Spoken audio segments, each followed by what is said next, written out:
Fine and doing very well in your life. अच्छा भाई बच्चों, अब हमने जो पहले पढ़ा था अब हम उसी का आगे पढ़ने जा रहे हैं। आज हम इंशाल्लाह रीड करेंगे क्लासिकल मेथड। हमारा चैप्टर एनालिटिकल केमिस्ट्री चल जाएगा। आप सबको मेरा नाम तो बताइए। मेरा नाम डॉक्टर लाइबा है और आपको ये जो लेक्चर्स प्रोवाइड किए जा रहे हैं मिसेस तानी जी के प्लेटफॉर्म से प्रोवाइड किए जा रहे हैं। बेटा क्लासिकल मेथड जो होता है फंडामेंटल लेबॉरेटरी प्रैक्टिसिंग टेक्निक्स होते हैं। क्लासिकल मेथड्स आपके पास क्या होते हैं? लेबॉरेटरी प्रैक्टिसिंग टेक्निक्स होते हैं, ठीक है। It is a traditional method of chemical analysis. ये आपके पास एक रिवायाती मेथड होता है केमिकल एनालिसिस का, और इसको हम लोग वेट केमिकल मेथड भी कहते हैं। अभी हम पढ़ेंगे आगे तो आपको और अच्छे से समझ आ जाएगा।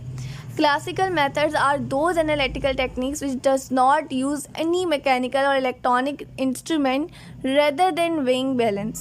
देखो क्लासिकल मेथड्स होते हैं ना, वो ऐसी एनालिटिकल टेक्निक्स होते हैं जिसका ना आप कोई भी मैकेनिकल या इलेक्ट्रॉनिक इंस्ट्रूमेंट नहीं यूज़ करते हैं, बट वेइंग बैलेंस है वो यूज़ करते हैं।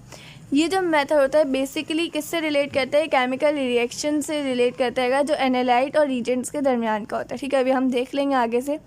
क्लासिकल मेथड जो होता है वो क्वालिटी और क्वांटिटी दोनों के साथ डील कर रहा होता है, ठीक है।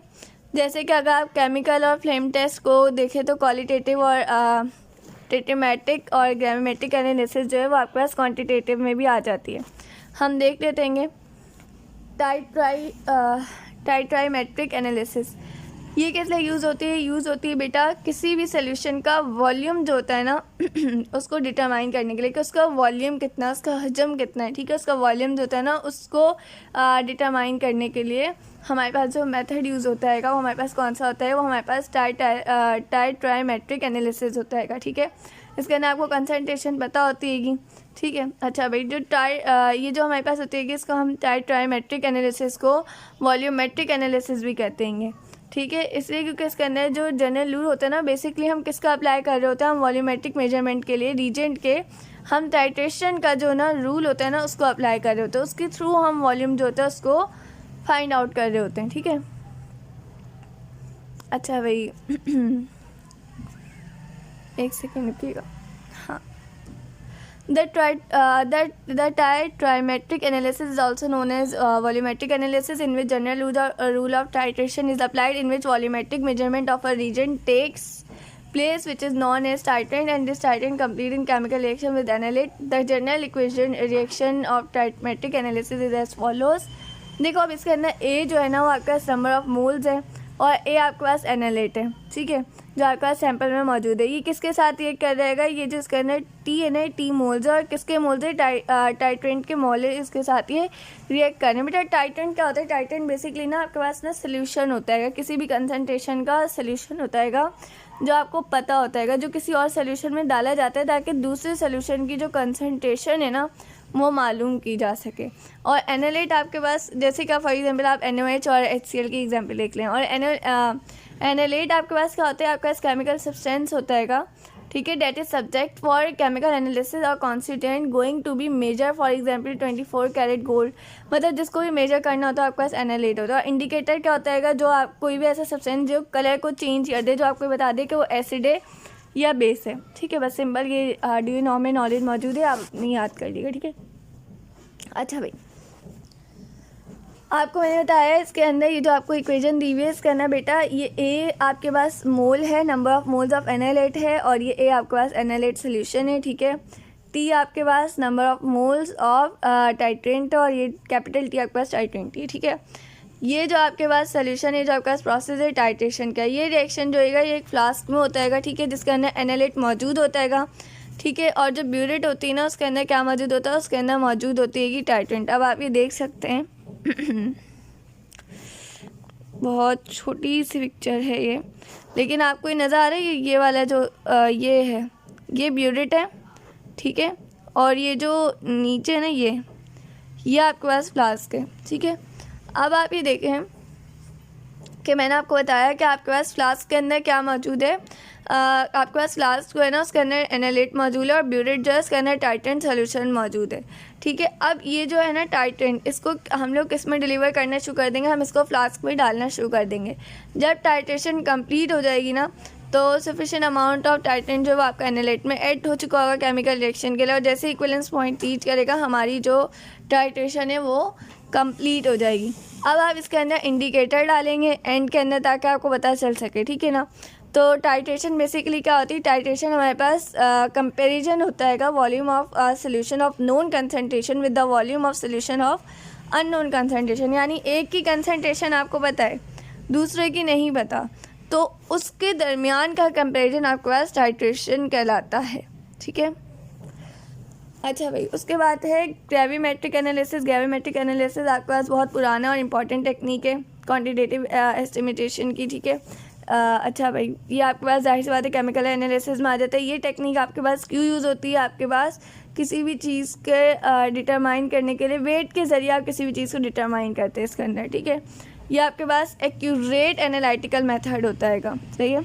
इस एनालिसिस के अंदर आप क्या कर रहे होते हैं, इसके अंदर आप जो एनालाइट का अमाउंट होता है ना उसको डिटरमाइन करते हैं। कैसे डिटरमाइन करते हैं, जो एनालाइट होता है ना उसको कन्वर्ट कर देते हैं कुछ प्रोडक्ट के अंदर, ठीक है। और जब वो कन्वर्ट हो जाता है तो आप उसका वेट कर लेते हैं। जैसे कि देखो एग्जांपल देखो, क्लोरीन है वो आपके पास AgCl के अंदर मौजूद है, तो अब आप उसके लिए 4 स्टेप्स को यूज़ करेंगे और फिर आपको उसका वेट जो है पता चल जाएगा। सबसे पहले आप एक सोल्यूशन प्रिपेयर करेंगे, ठीक है, जिसके अंदर आपको AgCl का वेट पता होगा। फिर आप उसके अंदर से अपना जो डिज़ायर जिसका आपको वेट करना है ना, जैसे क्लोरीन का करना है, तो आप उसको अलग कर लेंगे। जब आप उसको अलग कर लेंगे, सेपरेट कर लेंगे, तो आप उसका अलग से वेट कर लेंगे। जब आप उसका वेट कर लेंगे तो आपके पास उसका वेट आ जाएगा। बस सिंपल इतना सा मेथड था, ठीक है। अच्छा भाई, हाँ भाई, हमारे पास इसके 4 मेथड होते हैं ग्रेविमेट्रिक एनालिसिस के, फिज़िकल, थर्मो और प्री कम्पिटेटिव और इलेक्ट्रो ग्रेविमेट्रिक एनालिसिस, सही है। अच्छा भाई, उसके बाद है advance instrumental method. Advance instrumental method आपके पास क्या होते हैं, ये आपके पास ऐसे मेथड्स होंगे जिसके अंदर आप जिसके अंदर ना अब आपके पास ना फर्दर स्पेक्ट्रोस्कोपिक आ जाएगा, ठीक है, जिसके अंदर आपके पास क्रोमेटोग्राफी आ जाएगा, जिसके अंदर इलेक्ट्रोकेमिकल मेथड्स आ जाएंगे, अल्ट्रावायलेट आ जाएगा, विजिबल स्पेक्ट्रोस्कोपी आ जाएगा, और क्या कहते हैं पोटेंशियोमेट्रिक आ जाएगा, कंडक्टोमेट्री आ जाएगा। और ये सब आप लाइन वाइज इस चैप्टर के अंदर डिटेल में डिस्कस करेंगे। आज हम इंशाल्लाह स्पेक्ट्रोस्कोपिक और कुछ मेथड्स को देख लेते हैं जो हम कर सकें, और फिर इंशाल्लाह बाकी हम अगले लेक्चर में कंटिन्यू करेंगे। स्पेक्ट्रोस्कोपी जो होती है बेटा, वो हमारे पास क्या होती है, उसके अंदर बेसिकली 2 चीज़ों का इंटरेक्ट होता है। वो 2 चीज़ें क्या हैं, वो 2 चीज़ें आपकी लाइट और मैटर, इन दोनों का आपस में इंटरेक्ट होता है। लाइट इंटरेक्ट करती है मैटर के साथ। लाइट क्या है बेटा, लाइट आपको पता है, लाइट आपके पास इलेक्ट्रोमैग्नेटिक वेव्स के ऊपर मुश्तमिल है, उससे बनी हुई। तो जब ये मैटर के साथ इंटरेक्ट करेगी तो क्या होगा कि आपके पास कुछ रेडिएटिव एनर्जी आएगी, ठीक है। आपको पता है एनर्जी किस तरह से आएगी, अभी हम उस सब चीज़ों को समझते हैं, ठीक है। और हमारे पास जो वेवलेंथ है उसका फंक्शन आप देखेंगे, और फ्रीक्वेंसी का। बेसिकली जब वो मैटर के ऊपर इंटरेक्ट करी, यानी मैटर के ऊपर स्ट्राइक करी, तो हो क्या रहा है, ठीक है। इस सब चीज़ों को हम स्पेक्ट्रोस्कोपी में पढ़ते हैं। स्पेक्ट्रोस्कोपी के अंदर आप फिजिकल और एनालिटिकल केमिस्ट्री दोनों में यूज़ करते हैं। तो ये देखने के लिए जो भी आपके पास सब्सटेंस है उसका इमिशन और एब्जॉर्प्शन स्पेक्ट्रम कितना है, मतलब वो कितना इमिट कर सकता है और कितना वो किसी चीज़ को एब्जॉर्ब कर सकता है, ठीक है। अच्छा भाई, स्पेक्ट्रोस्कोपी जो होते हैं उसको spectroscopy used to assess concentration or amount of given chemical, atomic, molecular, ionic, and the instrument used for measurement are called spectrometer. Spectrometer, spectrophotometer, spectrograph. There are large number of atomic and molecular spectroscopic method which depends upon the emission and absorption of spectrum.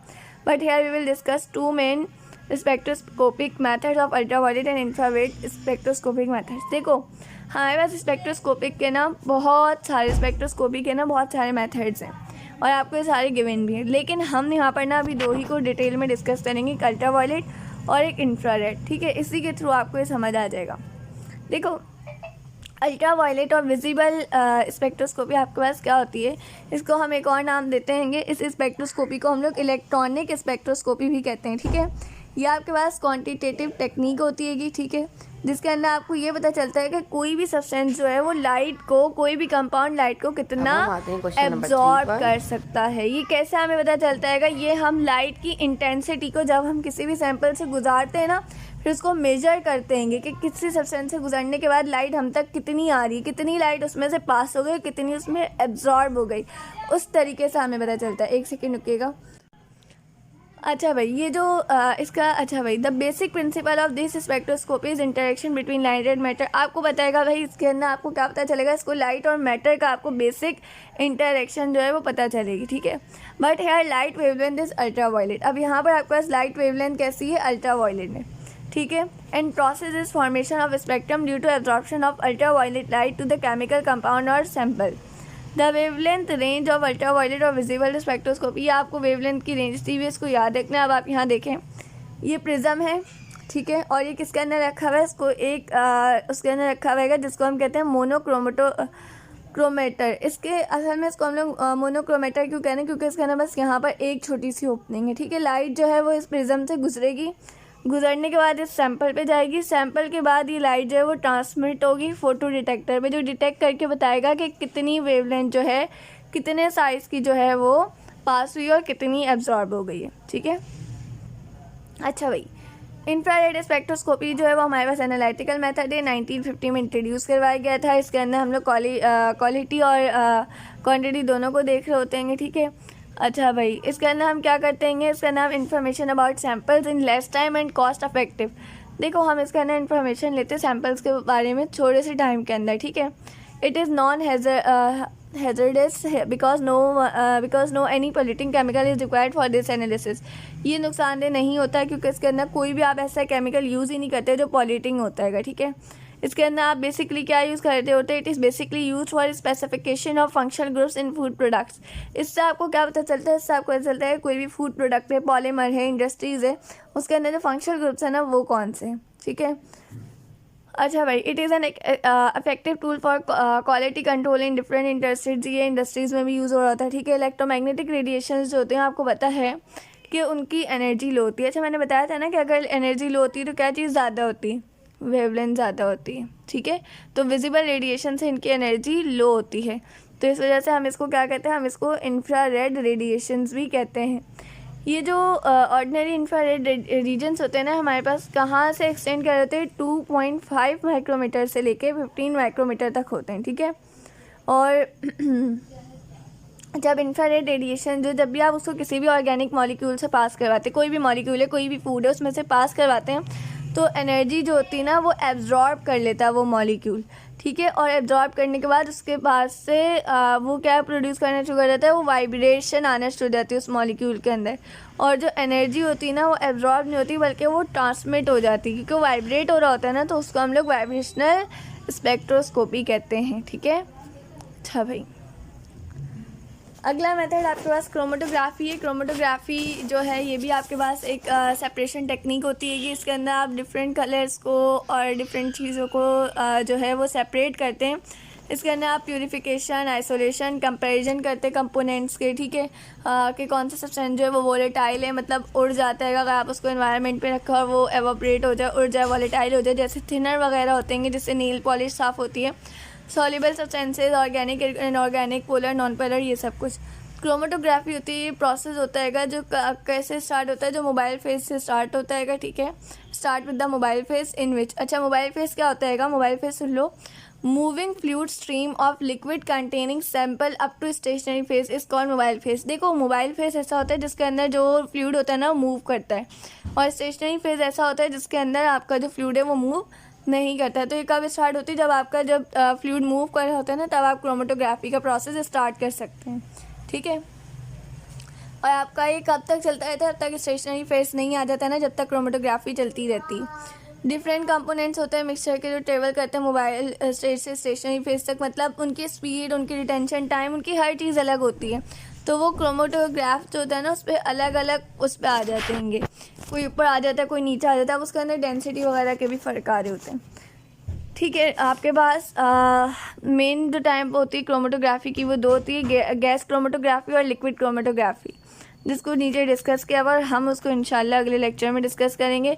Retention time क्या होता है उसको देख लो, ऐसा time जो किसी भी component को सेपरेट करने में लगता है ना, वो हमारे पास जो है वो रिटेंशन टाइम कहलाता है। रिटेंशन टाइम आपको हेल्प करता है किसी भी कंपाउंड के कंपोनेंट्स को आइडेंटिफाई करने में, ठीक है।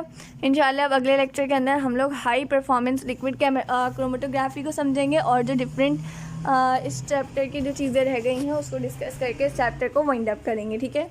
तब तक आप अपना ख्याल रखिएगा, मुझे दुआ में याद रखिएगा। अल्लाह हाफिज़।